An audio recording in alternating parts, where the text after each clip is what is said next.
Olá, olá, boa noite. Seja muito bem-vinda e bem-vindo ao nosso podcast Lugar de Debates. A gente se encontra aqui às sextas, às 19 horas. Na semana passada nós não pudemos lançar um episódio, né? Colocar um episódio no ar porque a gente estava com muitas demandas. Eu também adoeci e aí não foi possível gravar o podcast que a gente ia gravar na semana passada com a professora Joyce Vieira. Ela que é psicóloga e professora do curso de psicologia da UNAMA, né, Universidade da Amazônia. Tem vários cursos aqui em Marabá. A gente gravaria na semana passada, na sexta passada, para falar sobre o mês de Setembro Amarelo, sobre a campanha de valorização da vida e também discutir essa temática a partir do olhar dessa pessoa que é uma psicóloga, mas também é professora e atua como professora de projetos de extensão, então também está dentro das comunidades escolares acompanhando os alunos. Mas aí deu certo hoje, nessa sexta-feira, nós estamos muito felizes, eu estou muito feliz de estar aqui participando nesse momento e a gente vai gravar. Já quero te convidar para se inscrever aqui no canal do YouTube da Câmara de Marabá e compartilhar esse vídeo com outras pessoas para que essa informação chegue mais longe, tá bom? Nós vamos dar boa noite aqui, professora, bem-vinda ao nosso podcast. Obrigada, Gabi. Boa noite, pessoal. É, Como a Gabi falou, eu sou psicóloga, especialista em neuropsicologia, teoria cognitivo-comportamental. Aqui em Marabá, estou atuando fazendo avaliações neuropsicológicas, além de dar aula na Faculdade UNAMA. Acompanho a turma de estágio, o pessoal que está se formando em psicologia, os futuros profissionais. Também uma grande responsabilidade, né, professora? Muito. Espero, quando estou à sua disposição, espero ser útil e contribuir trazendo informações pertinentes ao tema e ao mês. Com certeza vai trazer. A gente está encerrando o mês de setembro, mas a gente não podia deixar de tocar nessa temática aqui no nosso podcast, não é isso, Leon? Nosso diretor aqui do podcast fazia um tempinho que ele não vinha aqui, estava com muitas demandas, mas vou deixar a fala com você agora, Leon Isso aí, boa noite, Ramires. pessoal. Eu sei que vocês não estavam com saudade da minha voz, mas eu vou dar um anúncio que é muito importante para que você se inscreva no nosso canal. Só falta você, já tem muita gente inscrito e agora só falta você. Acompanhe também as páginas da Câmara Municipal de Marabá. Basta escanear o QR Code que está aí na tela ou procurar Câmara Municipal de Marabá em qualquer uma das redes sociais que você vai nos encontrar. E por lá, além de acompanhar as sessões ordinárias ao vivo, você também acompanha tudo o que está acontecendo aqui na Casa do Povo. Exatamente, Leon.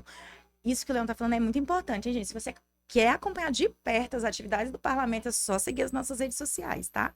E se inscreve aqui no canal, porque tem muito bate-papo interessante que já foi gravado, que tá aí, é só você olhar na playlist, tem temáticas diversas, inclusive entrevistas com vereadores, a gente vai retomar as entrevistas com os vereadores da casa, mas tem muita coisa já gravada e você pode acompanhar, tá bem?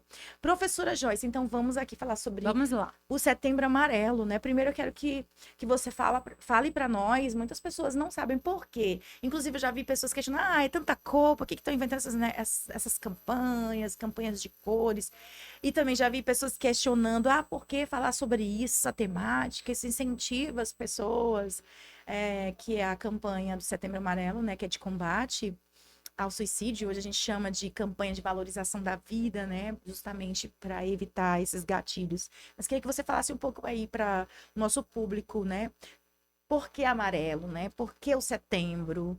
Conta aí, você. Vamos lá, Gabi. Por que o amarelo? Essa campanha se tornou mundialmente conhecida, mas ela se deu início nos Estados Unidos por meio de um jovem chamado Mike que tinha um carro amarelo. E fatalmente esse jovem cometeu esse ato, que é muito triste. No velório, a família distribuiu cartões com frases apoiando a vida, mostrando que há outras possibilidades, que é necessário pedir ajuda. Junto a esses convites vieram lacinhos amarelos, por conta de Mike e do carro dele. Então, por isso, esse é o motivo do amarelo. Aqui no Brasil, a campanha se tornou conhecida e foi solidificada no ano de 2015 por meio do Centro de Valorização à Vida, que inclusive eu já gostaria de deixar o número Sim. 188, 24 horas à disposição de emergências psicológicas e psiquiátricas. Então, por meio do Centro de Valorização à Vida, Conselho Federal de Medicina e o Conselho de Psiquiatria. Uhum.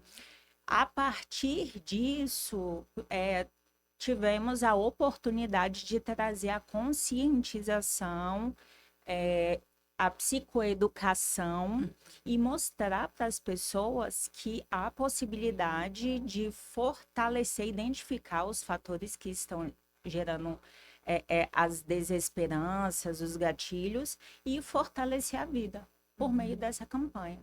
É só um momento não, é o momento de elevancar o valor que a vida tem, o valor que o dia tem, a importância de se ter um objetivo, a importância de se ter algo a se apegar. A campanha, ela tem esse objetivo. Todas essas campanhas, né? A gente tem aí a campanha do Outubro Rosa, Outubro Azul, a gente tem a campanha do Maio Amarelo, a campanha de prevenção e conscientização sobre os cuidados no trânsito, né?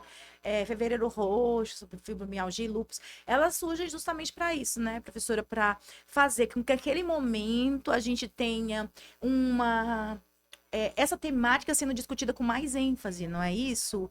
Não é por acaso, não é para ter datas comemorativas, não é essa a ideia, né? Não, de jeito nenhum. A intenção é passar conhecimento, é conscientizar. Como é o conscientizar? Trazendo informações. O porquê que os números são tão altos. A última divulgação da OMS foi de 700 mil pessoas por ano cometendo esse ato. Então, precisamos falar sobre isso, até porque deixando de falar sobre um assunto tão importante não vai fazer com que esse tema deixe de existir.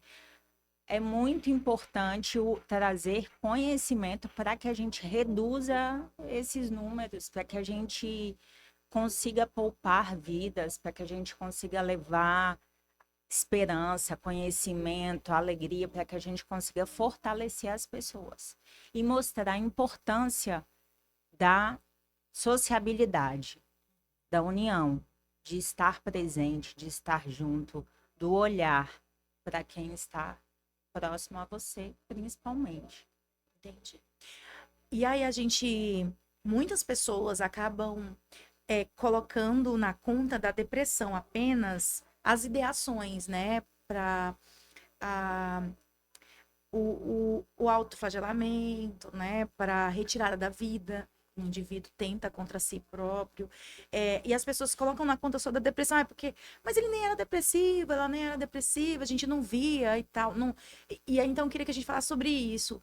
Quais são, o que causa, não, o que pode provocar, na verdade? Quais são os sinais que a gente precisa estar em alerta em relação a nós mesmos, mas em relação, por exemplo, ao que está perto da gente, quem está dentro de casa, quem está na sala de aula, quem está no ambiente de trabalho com a gente, né? Queria que você falasse um pouco sobre isso, né? Quais são esses sinais que podem despertar na gente um cuidado maior, digamos assim, né? Gabi, não é só depressão, olha, né? Em relação a essas pessoas, elas sempre dão sinais. Sempre há um sinal inicial, seja verbal, seja uma mudança de comportamento, sempre dá sinais. Existe uma frase antiga de que quem fala não faz. Essa frase a gente precisa racionalizar essa frase.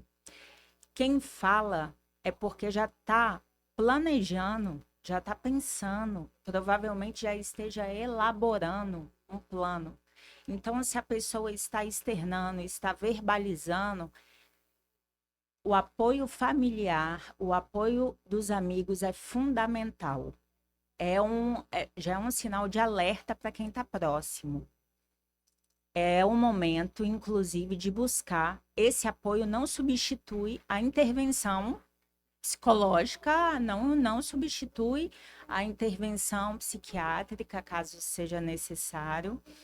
E para evitar, a gente precisa estar atento aos sinais. A psicologia, ela vem com o intuito de identificar e reestruturar os pensamentos automáticos que levam o indivíduo a ter o sentimento de desesperança, que é o que leva à depressão. Porém, precisamos entender se essa depressão, se essa ideação, que já é o pensamento, o planejamento, se vem por um motivo externo ou interno. Se é uma questão orgânica, se é de um transtorno que a pessoa já possui, ou que seja um transtorno de humor ou de personalidade, pode ser situacional, por conta de uma separação, perda de alguém, bullying na escola. Sim. Outra questão, vulnerabilidade. As pessoas que sofrem vulnerabilidade, né? Que já sofreram violência, que são dependentes químicos, essas pessoas também estão ali como um grupo de risco que precisamos ter cuidado e precisa de intervenção de um especialista. Logo no início, a gente não precisa esperar chegar até lá. Inclusive, aqui em Marabá, eu tenho lidado com muitos casos infanto-juvenil, de criança, adolescente, até um profissional. Os profissionais, um exemplo que eu vou dar, os profissionais da área da segurança de Marabá, eles precisam de atenção urgente, eles precisam de um planejamento interno de saúde mental, de intervenção, um cuidado maior, um olhar de mais compaixão para esses profissionais. Sim. E profissional, eles precisam de um apoio psicológico. Os adolescentes, eles dão sinais por meio de automutilação, as roupas muito fechadas, o embotamento afetivo, que a gente chama, que é aquele adolescente que era extrovertido, de repente para de falar, começa a ficar triste, começa a se isolar. O isolamento social é um sinal. Esses adolescentes, inclusive também estou pegando casos que eu estou, Gabi, assim, eu estou impactada, porque eu nunca tinha lidado com situações que hoje eu lido em Marabá, que as pessoas tentam normalizar o abuso, a Sim. violência sexual, Sim. inclusive, dentro de casa. Uhum. Então, como um adolescente desse, uma adolescente que está passando, está dentro dessa vulnerabilidade, justamente Sim. com quem deveria cuidar, proteger, né? Para onde essa criança vai fugir, por exemplo? Pois é. O Estado, eu não sei se aqui, se os vereadores, eu gostaria até de fazer um convite a quem tem poder para visitar as escolas, para conhecer a realidade desse povo, dessas meninas, desses meninos, para conhecer a causa. A causa, a gente precisa entender a causa que está gerando o sintoma. Sim. Então, os pais precisam estar atentos em casa também, principalmente. Porque o índice maior de violência é dentro de casa. Que é um ambiente onde as pessoas, as crianças deveriam se sentir seguras, né? Mas infelizmente, eu estou percebendo o contraditório. Sim. Então, a gente precisa de uma intervenção maior. A gente precisa de um planejamento aqui em Marabá. Sim. A gente precisa de um controle maior. A gente precisa de mais profissionais no SUS. A gente precisa de mais projetos, porém, projetos eficazes, com profissionais que estejam ali para fazer o que é certo, estejam ali disponíveis para a sociedade, para fazer a diferença na vida dessas pessoas. É muito triste a gente acompanhar esses índices. A gente também trabalha, professora, muito com as escolas, né? Nós da Escola do Legislativo. Nós, agora, recentemente, esse ano, né? Na verdade, no início do ano, a gente recebeu um pedido de socorro de uma escola pública. E ela estava falando sobre o quanto que a diretora, né? Estava preocupada com os altos índices de violência entre as meninas e os meninos. O bullying, né? E o bullying cibernético, criando grupos de WhatsApp, inclusive para praticar o bullying, né? Aí o número, como tinha aumentado de automutilação entre os adolescentes. E agora, um mês, uma escola particular nos procurou para pedir ajuda. Você imagina, mas a gente pensa assim, né? A gente não, porque eu já tenho essa consciência, porque eu lido muito com a escola. Mas a maioria das pessoas pensa, isso está lá nas situações mais periféricas, né? Onde há vulnerabilidade social e financeira. Não é só lá. Lá tem também. Mas também está onde as pessoas têm tudo dentro de casa, têm o que comer, mas falta algo, né? Sim, Gabi. Não tem, independente de questão financeira, independente de escola particular, pública, de condição financeira e social, existe uma cultura muito machista Sim. ainda. De que Entre o menino meninos e meninas, né? De que o menino ele pode fazer determinadas coisas que a menina não, inclusive dentro da escola. Daí também começa a gerar um bullying por parte do grupo soberano. E aí o bullying é uma tríade. É o que comete o bullying, a vítima do bullying e quem assiste o bullying. É importante enfatizar que essa tríade, quem assiste também é culpado. Sim. Quem é omisso também é culpado. E essa violência, geralmente, ela é repetida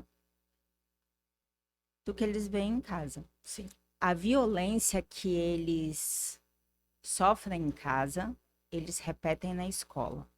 O preconceito que eles veem em casa, eles repetem na escola. Sim. A escola é só a extensão do que eles são em casa. Então, a questão de alcoolismo, de machismo, outras questões de depressão, de depreciação, de diminuir o outro, essa falta de conhecimento, ela toma a sociedade no todo. Então, o cuidado ele tem que ser ampliado para todas as classes sociais e escolas. E isso começa, não é na adolescência. Você vê turma, nós vemos turmas de crianças de 6 anos que praticam violência dentro de sala de aula, de dar soco no coleguinha. Sim. E aí a gente precisa entender o quê? O ambiente que essa criança está inserida. Porque o ambiente que essa criança está inserida molda o comportamento dessa criança.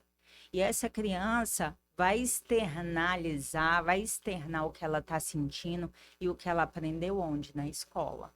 Aí aquele coleguinha mais frágil, que não tem nada a ver com a situação, é o que começa a sofrer o bullying, é o que começa a se automutilar, é o que começa a ter a ideação, é o que começa a se isolar. E a família, ao invés de apoiar, começa a cobrar ainda mais. Essa cobrança familiar, ao invés de acolhimento e olhar atento com compaixão, piora a situação desse indivíduo. E aí começa a gerar ansiedade, desde pequenininho, ansiedade, a criança que arranca pedaço dos dedos, que come unha cabelo, ali, né? o cabelo. Ali a gente já consegue identificar que alguma coisa está errada. A ansiedade, a gente fala muito sobre a ansiedade, mas tem aquele filme Divertidamente, né? Sim. A gente pega ali, ele é muito lúdico, mas a gente pode pegar ali o medo e colocar como o melhor amigo da ansiedade, porque é assim que funciona no nosso cérebro. Para que a ansiedade seja gerada, o medo, a partezinha do cérebro que chama amígdala, ela entra em hiperatividade e o medo toma conta da pessoa. Aí começa a gerar os sintomas de ansiedade. Por isso que a pessoa que tem ansiedade, ela tem pensamentos catastróficos, não é? Muito. Por quê? Começa do pensamento. Começa do pensamento do que você pensa, aí depois começa o sintoma, porque o nosso cérebro não consegue distinguir o que é verdade do que não é. Sim. Ele vai acreditar na informação que você manda. Então, você manda um pensamento catastrófico, igual você falou agora. Seu cérebro já identificou que você está em risco. A intenção maior do nosso cérebro é nos proteger. Ele só quer te modo manter luta viva. e fuga, né? Ali. Sim. E aí ativa aquela partezinha de hiperatividade. E a ansiedade, o medo, toma conta. Ativa a parte do medo, que ativa as outras. E imediatamente ativa as outras partes cerebrais conectadas à emoção. E aí gera o sintoma, a crise de ansiedade, a crise de pânico. Isso a gente hoje vê em crianças. Sim. E aí os pais precisam entender o porquê, precisam entender a causa, precisa acolher, precisa entender de onde está vindo. Porque o medo e a ansiedade é só a pontinha do iceberg, é o sintoma. Mas para que o sintoma existe, para que o sintoma esteja presente, existe uma causa. E é isso que a gente tem que entender e trabalhar para mudar isso. A psicologia, ela trabalha nesse sentido, de intervir para reestruturar esses pensamentos e ajudar a pessoa, o indivíduo, a ter um repertório maior de enfrentamento. Sim. Porque às vezes a gente não vai conseguir mudar o ambiente, mas se a gente tiver um repertório maior de enfrentamento, um repertório maior social ou de autocuidado, a psicologia trabalha inúmeras habilidades. Certamente o indivíduo consegue passar pelas etapas com menos sofrimento. E não chega até esse ponto que a gente está falando. Tão grave. Assim a gente reduz as estatísticas. Sim. Por isso é importante falar, né? Por exemplo, a gente vê muito na fala dos professores uma ânsia por conseguir entender o que pode ser feito, né? Como ele pode identificar. E quando ele identifica, por exemplo, a automutilação, né? O que ele pode fazer? O que pode ser feito? Imediatamente entender. Primeiro é importante ouvir esse adolescente. A escuta ativa, o acolhimento faz toda a diferença. Esse adolescente precisa confiar naquele docente. Se esse docente estiver disposto a ajudar, de fato, estiver disposto a mudar a realidade. Primeiro acolher, posteriormente entender como é menor de idade, entender chamar pai e mãe, entender como é o ambiente familiar, o que pode estar causando, o que pode estar gerando, se os pais estão cientes. Se aconteceu alguma coisa fora do esperado nos últimos dias, e buscar ajuda externa de um profissional. Porque aí já a psicologia precisa entrar para ajudar esse adolescente a se fortalecer, enriquecendo o repertório dele de várias habilidades, algumas dessas que eu já citei. E, posteriormente, caso seja necessário, caso esse adolescente já esteja no nível elevado de depressão ou de ansiedade, aí a gente encaminha para o profissional da saúde, para o médico, fazer uma outra avaliação e ver se é necessário entrar com medicação, que às vezes é necessário. Nosso cérebro funciona por meio de química também.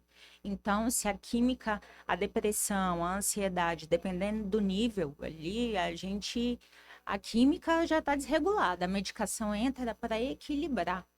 Existe muito preconceito em torno de tudo isso. Do Quando fala tratamento psicólogo, psiquiatra, ai meu Deus do céu, né? Mas já associa as questões manicomiais, né? Tipo, é louco, Sim, né? Não quero ficar internado. sim, e não é nada disso. É maravilhoso fazer terapia, é maravilhoso ter alguém que discute. A fala por si só é terapêutica.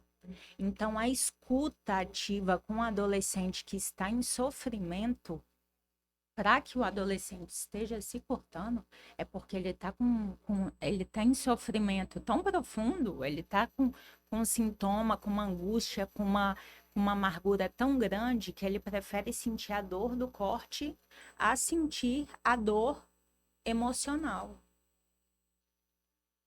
Então, é necessário entender o contexto e entender, para a partir disso, entender como é que vai ser direcionado a intervenção. Mas esses profissionais, eles não podem escalar. Eles precisam fazer o papel deles, eles não podem ser omissos. A pessoa, o profissional que é omisso, que sabe que a criança está passando por abuso em casa, por violência em casa, que o adolescente está passando pela mesma situação e é omisso, ele está fazendo parte. Ele faz parte da violência. É importante que tenha essa consciência. Aqui em Marabá, tem 2 anos que eu estou em Marabá. Eu já conheci vários locais de acolhimento, vários locais que oferecem apoio psicológico a um valor social. A UNAMA, inclusive, tem uma clínica com os psicólogos, com os futuros psicólogos, quem está se formando agora, que já vem com uma bagagem muito boa de conhecimento para intervenções, que cobra um valor social.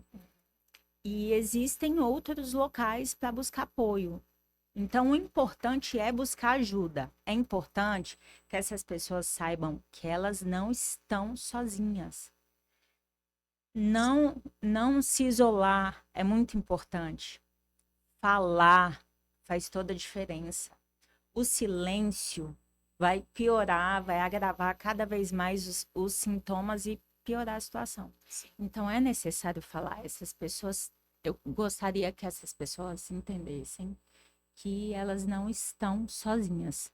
Existem muitos profissionais aqui, humanos, que fazem esse trabalho voltado para a psicologia, para a psiquiatria, com muita compaixão, com muito amor, com olhar humano. E que vão dar um direcionamento correto, que eles terão apoio. Mas eles precisam confiar, eles precisam sinalizar que precisam de ajuda.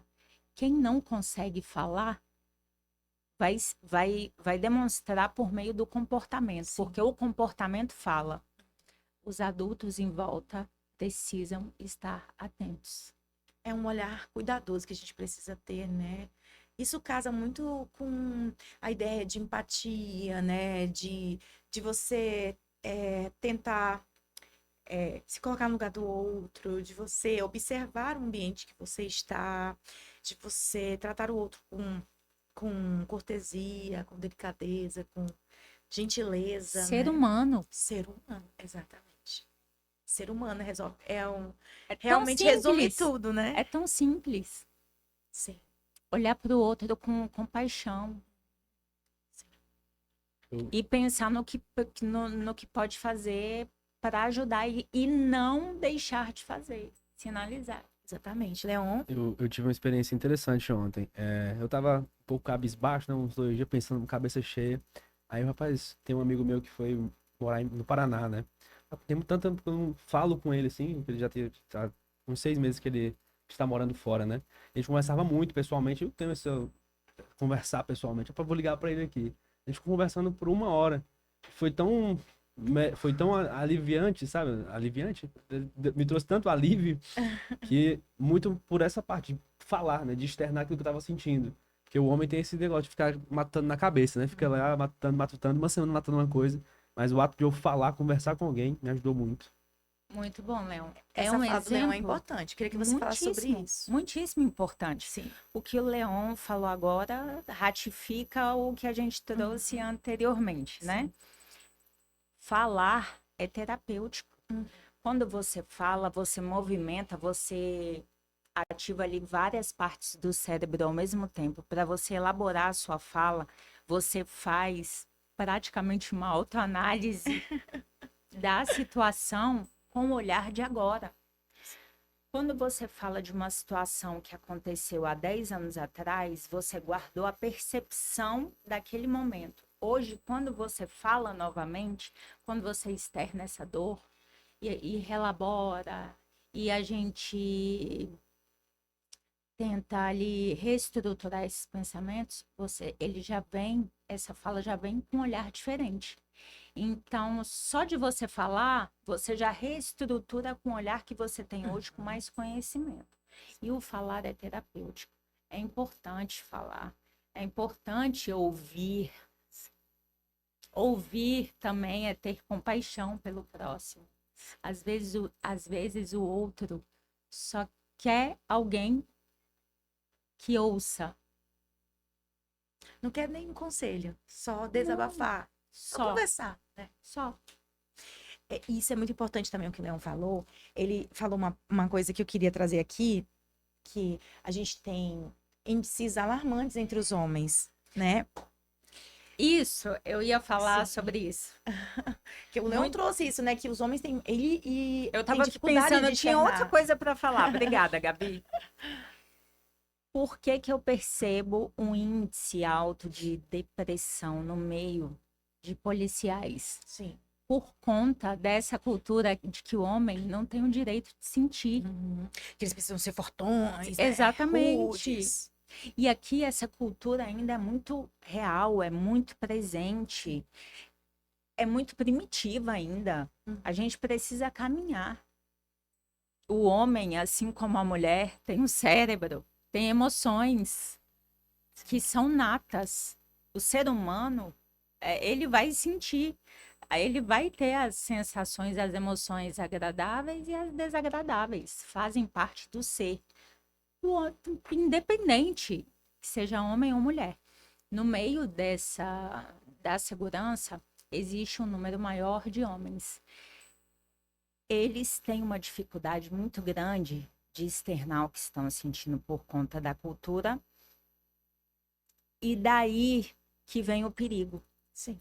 Como eles não falam, eles começam pelo como identificar, né? Que a família, os amigos, como identificar que essa pessoa está em sofrimento? Começa pelo embotamento afetivo. O que é o embotamento afetivo? Como se ele guardasse as emoções. Quando ele começa a guardar as emoções, quando ele começa a parar de demonstrar aquilo que ele sente, quando ele começa a mudar de comportamento. Ele conversava muito, hoje ele não conversa mais. Ele gostava de sair com os amigos, hoje ele não gosta mais. Hoje ele prefere ficar mais em casa. Por quê? A gente tem que começar a questionar por quê. Ir atrás e conversar para entender o que está acontecendo. Porque essas pessoas, existe um grupo dentro desse índice de autoextermínio grande entre as pessoas que têm acesso mais fácil a armas letais. Sim. Por isso, Que geralmente são os homens. sim. Então, essas pessoas precisam de um cuidado maior. A psicologia fala muito, pelo menos a TCC, que é a minha abordagem, a teoria cognitivo-comportamental, muito sobre a psicoeducação.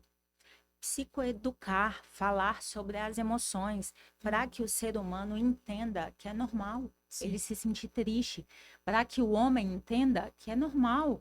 Um dia ele está desanimado, às vezes ele não sabe nem o que ele está sentindo, Gabi. Às vezes ele está, eu percebo uma frustração e como não sabe identificar a emoção, o sentimento, para ele é o fim.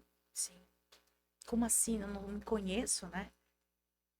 E o autoconhecimento, ele é indispensável. A psicologia traz essa questão, ajuda o indivíduo a buscar o autoconhecimento. O psicólogo, ele não está ali para falar o que você tem que fazer. As pessoas têm essa falsa impressão e quem nunca fez terapia acha que vai sentar com alguém e a pessoa vai falar o que ela tem que fazer ou não. Dá uma cartilha, ó, vai por aqui, né? Eu é que não vou levar o meu filho no psicólogo para o psicólogo falar como eu devo criar meu filho. Sim. O psicólogo não vai falar como você deve criar o seu filho. O psicólogo vai identificar se o seu filho está em sofrimento. O psicólogo vai te ajudar a identificar a causa do sofrimento do seu filho. E juntos, o psicólogo elabora um plano, te ajuda a elaborar estratégias de enfrentamento para que juntos nós consigamos sair desse sofrimento, desse ciclo de ruminação, de emoções negativas, de pensamentos negativos, que os pensamentos geram as emoções, que geram o comportamento autolesivo, por exemplo. Entendi. E o comportamento autolesivo leva a outra questão mais danosa. E a gente só consegue resolver os problemas se a gente estiver vivo, se a gente estiver aqui. Um dia é muito importante. Então a gente precisa saber para onde a gente quer ir. A gente precisa ter um objetivo na vida. A gente precisa saber quem nós somos, onde estamos, o que viemos fazer aqui e onde a gente quer chegar. Se a gente não dormir todos os dias com um propósito, a desesperança, o ócio começa a se instaurar. E aí a pessoa começa a adoecer. Porque o ser humano precisa de motivação, né? E claro, eu queria até falar sobre isso também. A gente vê muito isso entre os homens, mas também entre as mulheres em geral. É o outro lado, porque tudo é uma questão de equilíbrio, né? Quando há uma busca incansável e constante por realizações, por perfeição, por aceitação. Ontem, na quinta, né? Ontem, o psicólogo que estava falando com os servidores da Câmara falou sobre. A gente vive numa.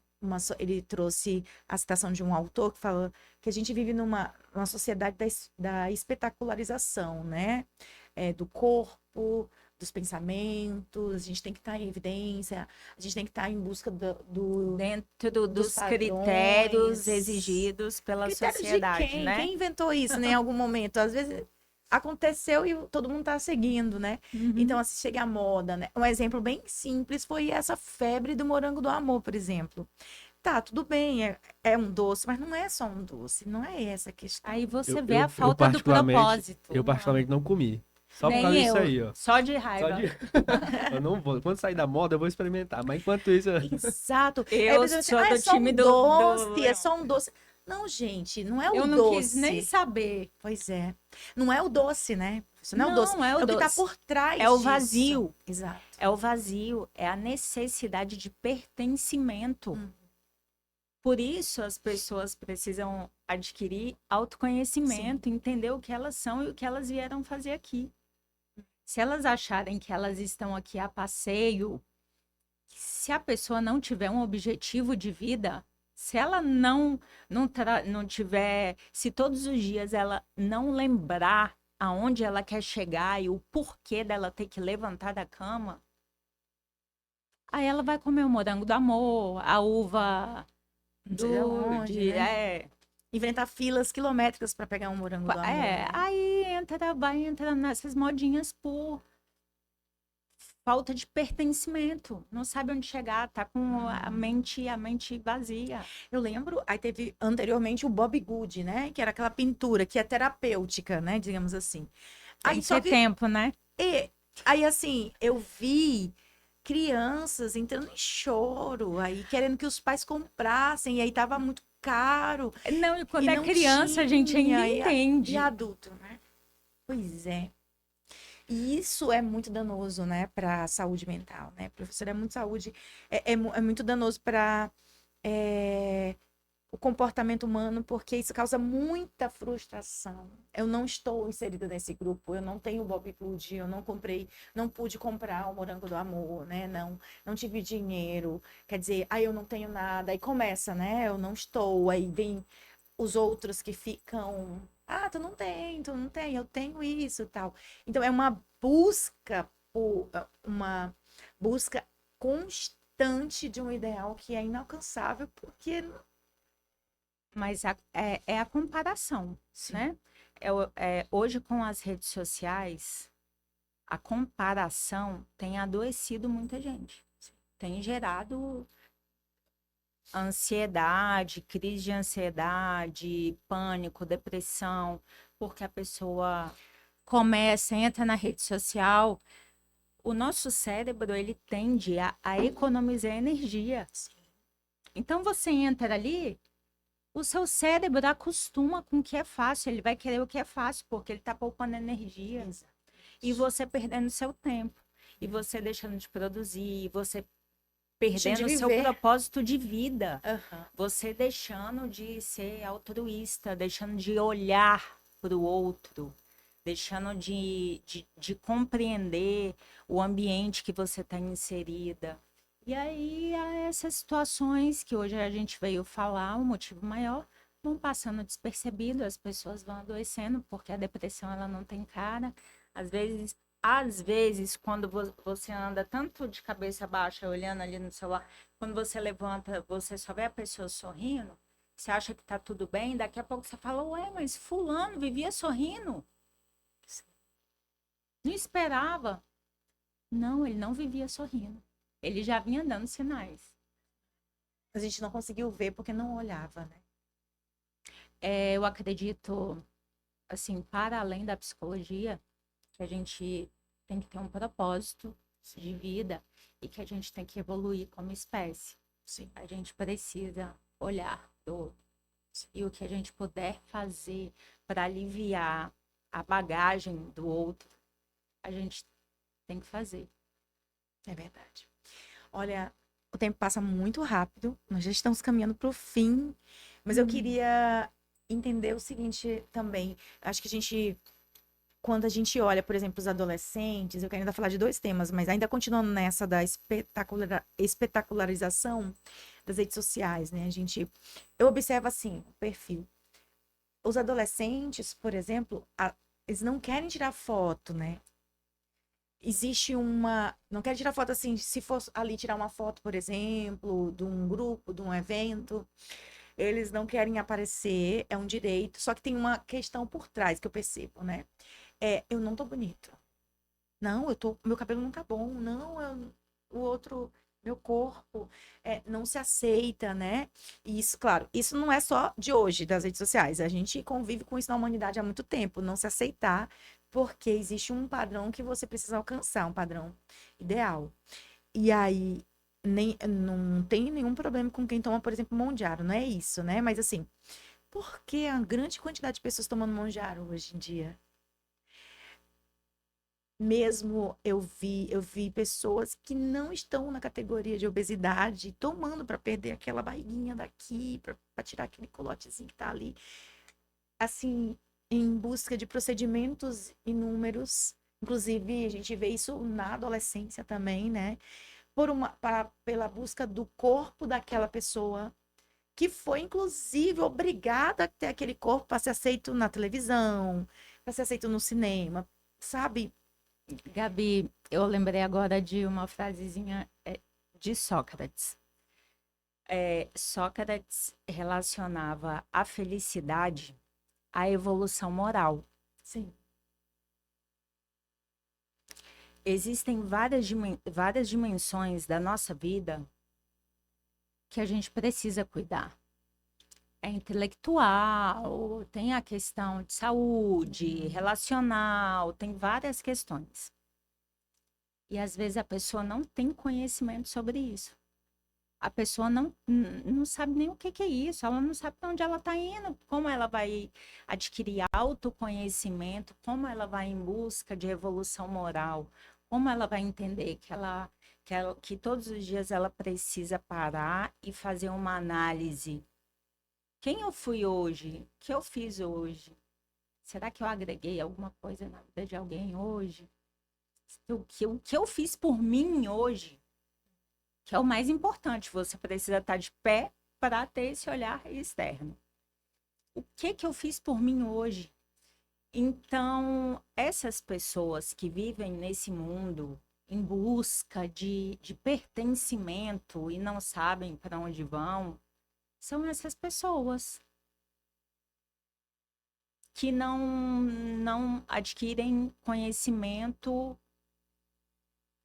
para saber quem elas são, o que elas querem ser, onde elas querem chegar, o que elas precisam melhorar, o que elas têm de habilidade ou não. É a pessoa que você pergunta, ô, ô Joyce, ô Gabi, me fala aí sobre você, me fala quais são as suas qualidades, qual é seu propósito de vida.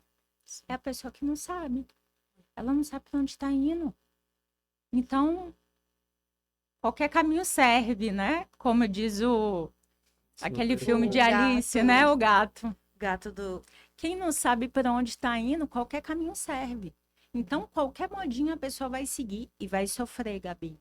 Vai sofrer. Por quê? Ela vai se apegar. Aquilo ali é a vida dela. Sim. É a única coisa que ela conhece. Sim. E em relação ao adolescente, aos adolescentes, o nosso cérebro, a maturação conclui ali ao final dos 24 anos. O adolescente ainda não está com o cérebro totalmente formado. Então, ele está em busca de pertencimento. Aí é compreensível. Na adolescência, até certa idade, porque o adolescente ele está em busca de pertencimento, ele está em busca de uma tribo, ele está construindo a sua identidade. Sim. É um treinamento ali para a fase adulta. Aqueles que estão indo para um caminho que não deveria, provavelmente estão inseridos num ambiente que não está sendo saudável para eles, que eles não estão com o direcionamento correto. Às vezes eu não culpo a mãe, às vezes eu não culpo o pai, mas às vezes eu culpo, sabe? Porque a mãe poderia estar mais presente, ao invés de estar no celular comendo morango aí do movimento, né? Postando foto, poderia estar. Meu filho, e aí, como é que foi sua aula hoje? Como é que foi sua manhã? Qual é o nome do seu amigo? Você gosta de quê? Quando eu pego adolescentes, quando eu vou fazer psicoterapia com adolescentes, eu começo a intervenção com os pais para entender o ambiente que ele está inserido, para entender a causa e direcionar as intervenções. A primeira pergunta que eu faço, seu filho gosta de quê? Não sei. Aí não fica difícil? Sim.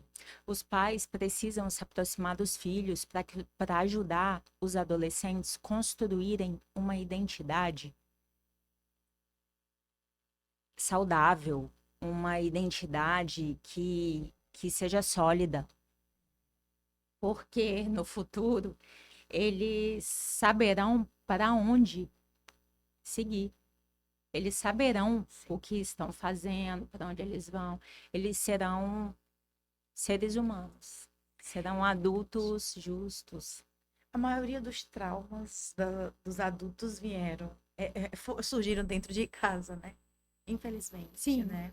Uma cobrança exagerada, uma violência ou uma libertinagem muito grande, né? Que também provoca, que é uma liberdade excessiva, que também provoca sequelas, né? Traumas, uma autonomia excessiva para a criança e para o adolescente, né? Para tomar suas próprias decisões, fazer o que quer. Então, assim, isso também causa danos, né? A questão é o equilíbrio, Sem né? dúvidas. A permissividade e a falta de atenção, Também provoca. a falta de limites são nocivos, são Sim. vão causar danos para a criança e para o adolescente. Eles estão ali em fase na fase que o cérebro está igual esponja, está passando por várias situações de poda neural, de desenvolvimento, ainda estão ali dentro das fases do desenvolvimento, dependendo da idade. Então, o ambiente que eles estão inseridos é que faz toda a diferença. Os pais precisam ser assíduos, os pais precisam saber o conteúdo que o filho consome. Às vezes, no consultório, eu pego uma mãezinha que fala: "Ah, meu filho tá tendo pesadelos, tal, tá com terror noturno". Eu fui pesquisar no Google. O Google falou que é terror noturno. É? Aí eu vou entender, né? Como é a rotina do seu filho? Ah, ele fica no celular, ele fica no computador, ele fica na TV. E qual tipo de conteúdo ele consome? Ah, ele joga um jogo lá tão feio. Nossa, mas é feio, menina, se você ver. Né? Então, o nosso subconsciente, ele vai armazenando aquelas informações. O cérebro que está em construção, ele vai usar as imagens do dia a dia, ele vai usar o conhecimento adquirido diariamente, ali naquela fase. E aí a gente tem que estar muito atenta às questões externas e às internas. Existe também a depressão por fator genético. Sim. Tem ali a questão genética. Tem aquele cérebro que ele foi construído de uma maneira não tão saudável, às vezes. Pode ser também já que os pais tenham essa tendência e o filho nasce com essa tendência a ter uma diminuição em determinado neurotransmissor. Sim, produz pouca dopamina, Sim. né? Serotonina. E aí precisa de acompanhamento, não tem como. Aí a medicação entra e equilibra. Sim. O importante é o autocuidado. É saber para onde a gente está indo, se cuidar. Que é o tema, né? Hoje a gente trouxe aqui, a gente tá falando disso tudo para chegar nisso, que é o autocuidado, né? A gente colocou o título lá, cuidar do corpo, cuidar da mente também é cuidar do corpo, né? Ou cuidar do corpo também cuida da mente. Ou seja, a gente se cuidar traz bem-estar mental também, né? E eu queria que a gente encerrasse falando sobre isso, pra gente terminar com essas dicas do que a gente pode, o que a gente pode fazer para estar bem, né? Então, o exercício físico, ele contribui, é verdade que Demais. contribui, a alimentação, o que a gente consome, né? Desculpa, porque o bem-estar também passa pelo que nós consumimos, tanto musicalmente como cinematograficamente. Eu percebo que quando eu assisto filmes eu não gosto muito não gosto, na verdade, de filmes que tem muita violência. Gabi, você arrasa, você já falou tudo. Eu Você já disse sinto tudo, essa você arrasa, agonia, Gabi. né? Mas Olha, existem vários estudos científicos que comprovam que o corpo precisa estar em movimento, que o nosso cognitivo funciona bem, ali a nossa inteligência, a nossa atenção, nossa memória, o nosso cognitivo funciona bem com o corpo em movimento. E essa integração de corpo, movimento, intelecto e emoção não tem como separar. Então, a atividade física, se possível, ao ar livre, ainda faz uma diferença maior na vida do indivíduo. Existem questões, existem aí comprovações científicas que mostram que a natureza, por si só, o ambiente, faz com que o nosso cérebro libere neurotransmissores de prazer, de alegria, serotonina, dopamina, endorfina, tudo que a gente precisa para o bem-estar. Então, daí já é um autocuidado. A mulher, o autocuidado da mulher é muito pessoal, né? Mas cada um tem que entender o que gosta, o que faz bem, entender os seus limites, praticar atividade física, alimentação faz a diferença. Que mais? Bater um papo com um amigo é terapêutico, porém não substitui a terapia, sim. tá? Estar próximo da família, se a família fizer bem, se estiver inserido num ambiente saudável, o autocuidado, o autoconhecimento. A gente precisa ter propósito na vida. A gente só consegue ter propósito na vida se a gente tiver autoconhecimento. A gente precisa saber o que a gente gosta, quais são nossas habilidades, quem é você, para onde você, o que você quer ser. Se hoje fosse o seu último dia, né? O que você faria, quem você gostaria de ser? É isso, o autoconhecimento está relacionado a essas questões.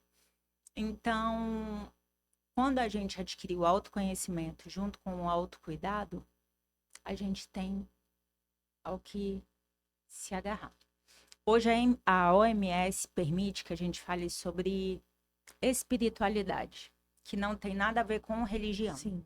A OMS fala Foi sobre... inserido, né? Sim, até o CFP incluiu, depois que a OMS falou que a doença vai além de não ter a doença física, que engloba o bem-estar. Que o bem-estar inclui atividade física, espiritualidade, que são os propósitos que a gente tem que ter, são as dimensões, são as várias dimensões que a gente precisa cuidar da vida.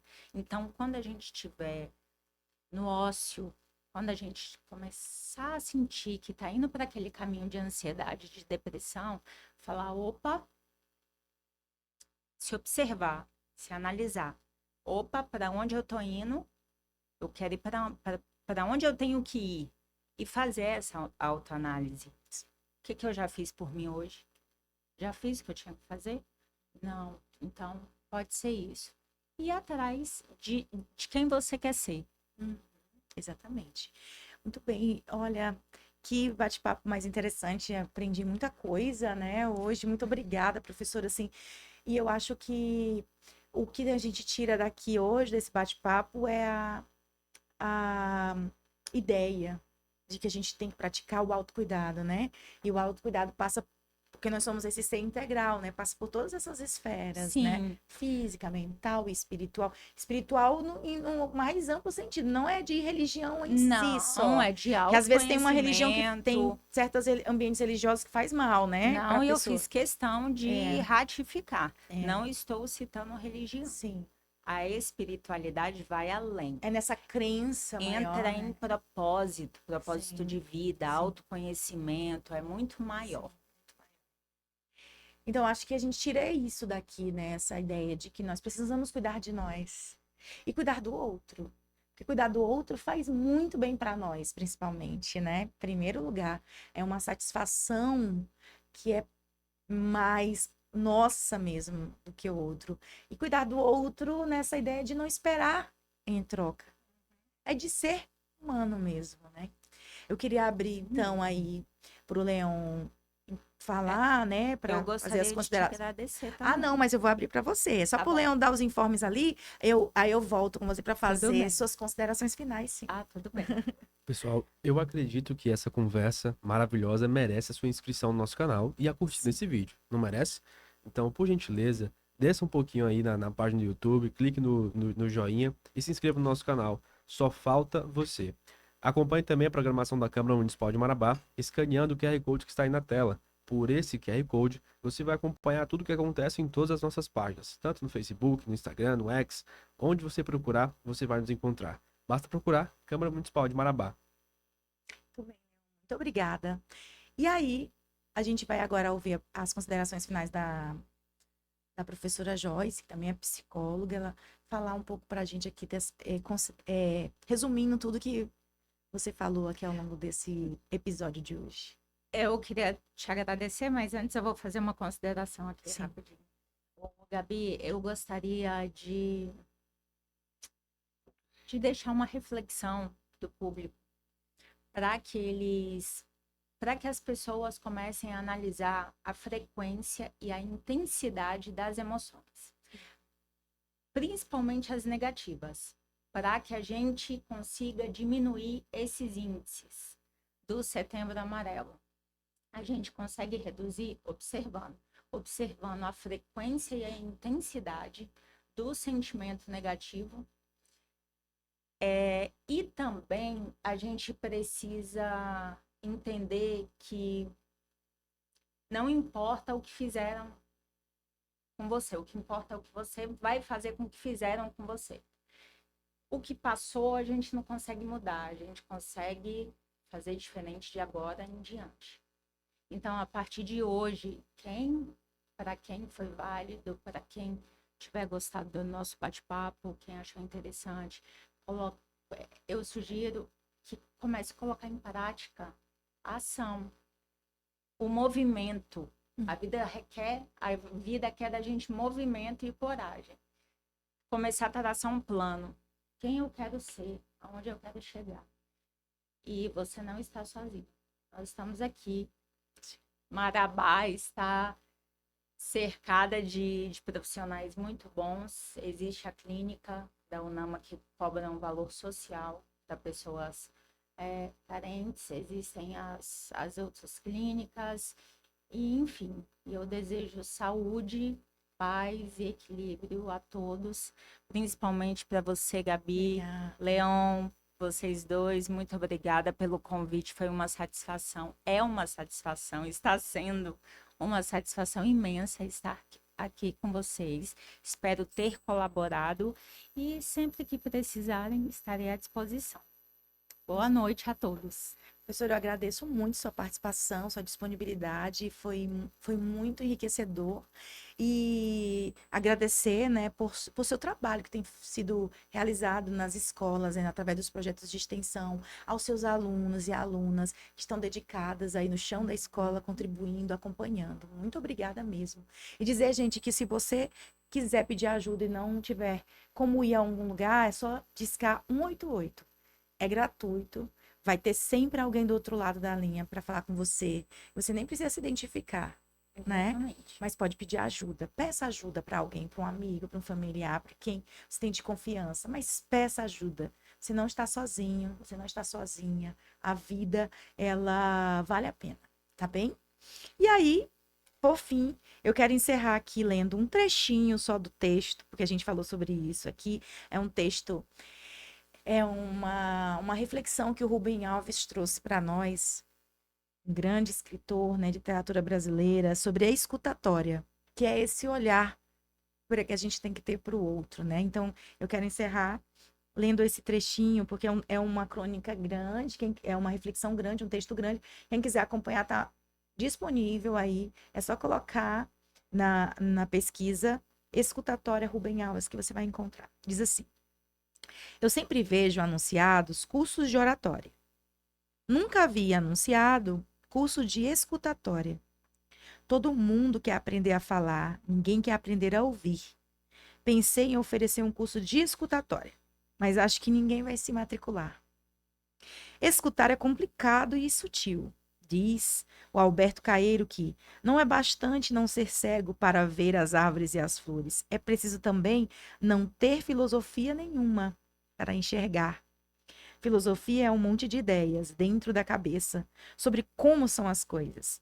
Aí a gente, que não é cego, abre os olhos. Diante de nós, fora da cabeça, nos campos e matas, estão as árvores e as flores. Ver é colocar dentro da cabeça aquilo que existe fora. O cego não é cego. As árvores e as flores entram na cabeça deles. Mas, coitadinhas delas, entram e caem num mar de ideias em nossas cabeças. E são misturadas nas palavras da filosofia que mora em nós. Perdem a sua simplicidade de existir. Ficam outras coisas. Então, o que vemos não são as árvores e as flores. Para se ver, é preciso contemplar com a cabeça vazia e escutar. E aí eu encerro dizendo um escritor e diretor de teatro muito famoso no mundo, Grotowski, ele falou, tem uma frase, um pensamento dele, que ele fala o seguinte: ele pensa o teatro como uma forma de expressão humana, artística, que movimenta o corpo, né? E aí ele diz o seguinte: o corpo não tem memória, o corpo é uma memória, é um arquivo ativo. Tudo aquilo que a gente insere a partir do olhar, do sentir, do degustar, a gente está armazenando nesse corpo memórias. E que a gente consiga, então, armazenar boas memórias no nosso corpo, nesse arquivo vivo que a gente tem, que é o nosso corpo. Aproveitar todos os momentos bons e, principalmente, praticar essa escuta conosco e com os outros. E assim a gente encerra o nosso episódio de hoje, dizendo que a vida é linda e ela vale a pena sim. Às vezes você não está vendo isso agora, mas você vai conseguir enxergar. Basta olhar com a cabeça vazia de filosofias. É isso. Obrigada Maravilhoso. e até o próximo episódio.